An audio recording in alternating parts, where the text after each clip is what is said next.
Salut à tous et bienvenue dans une nouvelle vidéo. Alors ça fait longtemps qu'on ne s'est pas retrouvé pour une petite vidéo face cam et pour un backstage en général, mais il était venu le moment de faire un petit point sur notre projet.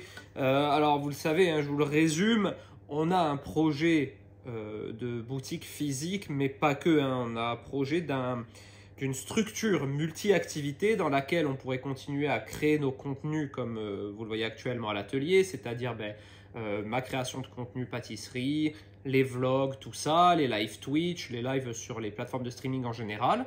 Ensuite, dans cette même salle qui serait du coup beaucoup plus adaptée, reprendre enfin les ateliers de pâtisserie physique, c'est-à-dire faire des ateliers avec moi dans ce local, ainsi qu'une fabrique d'épicerie fine sucrée, une petite chaîne de production et un café, salon de thé où on vendrait quelques pâtisseries fraîches.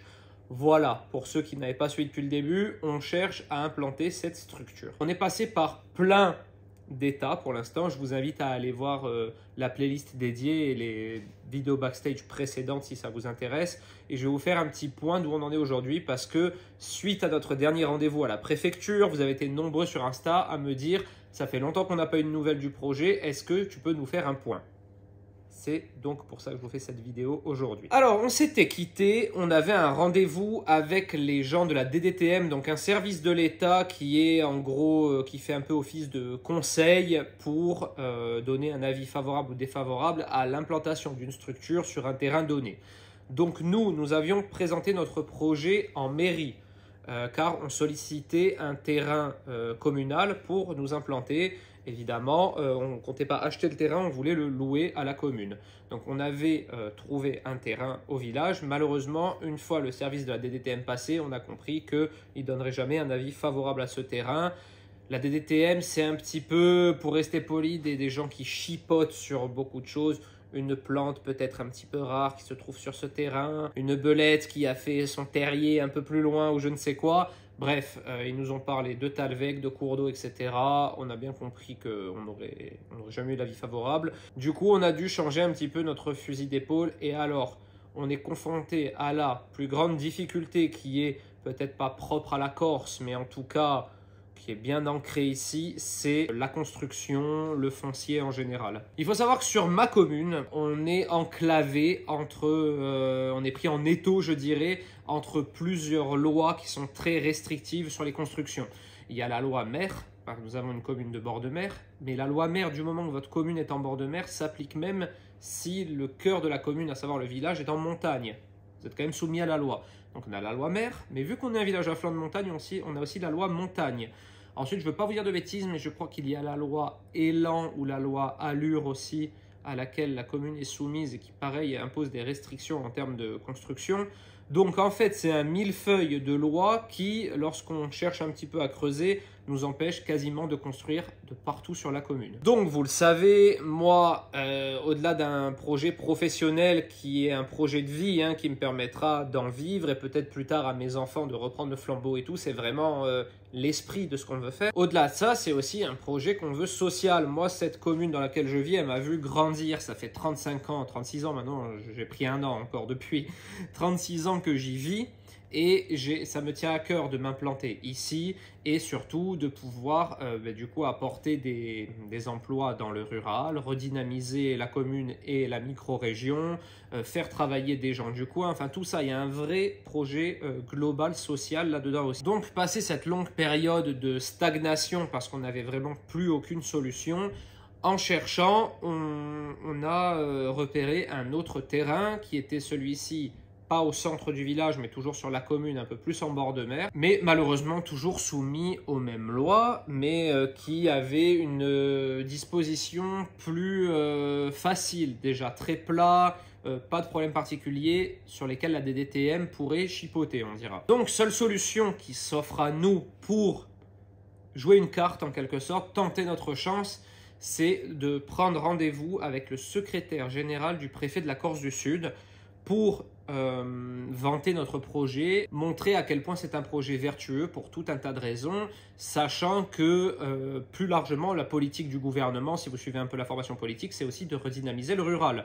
Donc essayez de voir si le préfet pourrait nous accorder en quelque sorte une dérogation pour cette construction car elle serait bénéfique pour la commune et puis pour le rural en général. Nous avons donc pris rendez-vous, monsieur le maire de notre commune qui nous a accompagnés à Bib et moi, avec le secrétaire général de la préfecture pour essayer de vendre notre projet et avoir une chance d'obtenir un permis de construire dans la zone qu'on a repérée. Nous avons donc eu notre rendez-vous à la préfecture et le moins que l'on puisse dire, c'est que ça ne s'est pas passé véritablement comme on l'aurait souhaité. Évidemment, nous, on est allé plein de bonnes intentions, on avait préparé notre dossier, tous les arguments que je vous donne ici, évidemment, on les avait encore plus détaillés afin de vraiment faire comprendre à la préfecture que c'était vraiment un projet vertueux, qu'il ne s'agissait pas juste de faire du business pour nous, même si bien évidemment ce qu'on aurait voulu c'est en vivre, mais qu'il y avait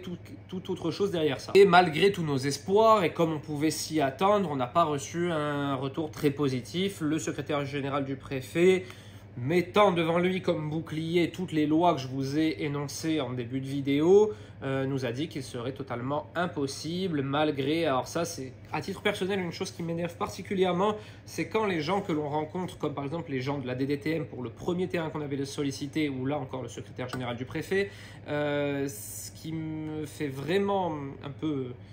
Je prends sur moi, hein, mais ce qui me ferait sortir un peu de mes gonds, c'est quand on s'entend dire « Votre projet, je le trouve fantastique, votre projet est génial, c'est vraiment la ligne politique du gouvernement actuel et tout, mais malheureusement, telle loi vous empêche de construire, telle loi vous empêche de construire, etc. » Alors, j'ai conscience que les lois sont là et que, en quelque sorte, on demande un passe-droit, mais ce projet n'a pas trouvé grâce aux yeux de la préfecture. Donc, il nous a proposé une alternative. Je ne peux pas vous en parler aujourd'hui parce que j'en ai même pas encore parlé trop aux gens concernés, à mes proches, etc. Donc, on va garder un petit peu ça pour nous pour le moment.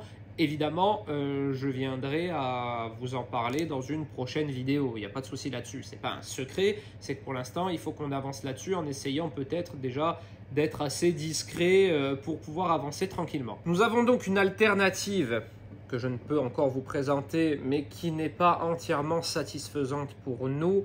Vous comprendrez prochainement pourquoi, mais du coup, on continue quand même à chercher d'autres solutions. Alors, je sais très bien que je fais une fixation sur le fait de vouloir faire ce projet sur ma commune. C'est vraiment quelque chose qui me tient énormément à cœur. Après, je commence un peu plus à ouvrir mon esprit en me disant que de toute manière, dans la vie, il faut avancer et que lorsque vous êtes bloqué et que les années passent, parce que mine de rien, il faudrait que je regarde quand est-ce que la vidéo, on vous annonce notre projet est sorti, mais on ne doit pas être loin d'1 an, je pense. Donc les années filent. Je me dis qu'il pourrait peut-être être intelligent pour moi de me rapprocher de la ville pour essayer de trouver une structure ou un terrain où commencer notre activité. Et lorsque les lois changeront, parce que c'est des lois qui changent pas régulièrement, mais ça arrive, ou alors quand la politique change au niveau local, on pourrait peut-être essayer, une fois qu'on aura commencé à prendre nos marques et tout, de venir également faire une structure sur la commune. Donc, ce que je vais faire maintenant, c'est que je vais continuer à chercher, mais maintenant, je vais élargir mon cercle de recherche pour pouvoir commencer cette activité, parce que moi, j'ai qu'une envie, c'est de créer des choses concrètes. Je le fais de mes mains pour le produire sur les réseaux sociaux, mais j'ai maintenant envie de le faire et surtout... vous le savez peut-être maintenant si vous me suivez depuis longtemps, je suis quelqu'un de très sociable, j'adore le contact avec les gens, c'est vraiment ce qui me plaît le plus. Je ne suis jamais aussi heureux que quand je suis sur un événement ou dans une soirée ou un atelier physique, c'est là vraiment que je m'épanouis le plus. L'alternative pour l'instant pour moi c'est de faire des lives car j'ai quand même un contact avec vous et tout, mais ça ne remplace pas le contact physique. Donc moi j'ai besoin d'avoir des clients qui viennent dans ma boutique avec qui j'échange, de faire des ateliers de pâtisserie physique, c'est tout ça dont j'ai besoin maintenant à l'instant là, maintenant dans ma vie, c'est ça dont j'ai besoin. Donc je vais continuer à chercher maintenant en périphérie d'Ajaccio et si une opportunité se présente, on se lancera en périphérie d'Ajaccio, mais il est évident que le fait d'avoir un point de vente, ne serait-ce qu'un point de vente ou encore mieux la fabrication des produits sur la commune reste un objectif dont je ne démords pas. Après malheureusement voilà, je suis confronté à tous les problèmes que je vous ai énumérés. Donc n'hésitez pas à me dire en commentaire, surtout, hein, alors vous êtes très gentil de me laisser des commentaires sur les vlogs. Sachez que sur YouTube, c'est vrai que je ne réponds pas parce que maintenant j'essaie de répondre sur Insta, sur TikTok, sur Twitch, sur YouTube ça fait beaucoup, mais sachez que je lis chacun de vos commentaires. D'ailleurs vous pouvez vous en apercevoir qu'à chaque fois je mets au moins un petit cœur à vos commentaires. Plus particulièrement sur cette vidéo, n'hésitez pas à me dire en commentaire votre avis, à me donner, à me dire en commentaire ce que vous feriez à ma place, par exemple, tout simplement. Ce projet, il est très très important pour moi personnellement, évidemment, mais votre avis compte énormément parce que je le fais pour moi, mais je le fais aussi pour vous parce que tôt ou tard, on sera peut-être amené à se voir justement sur un atelier physique ou en boutique. Du coup, voilà ce que je pouvais vous dire. En tout cas, si cette vidéo vous a plu, n'hésitez pas à la commenter, la liker, vous abonner à ma chaîne, à TikTok, à Insta, à Twitch. Comme ça fait beaucoup d'endroits où on peut se voir pour l'instant. Et moi, je vous dis à la prochaine. Ciao!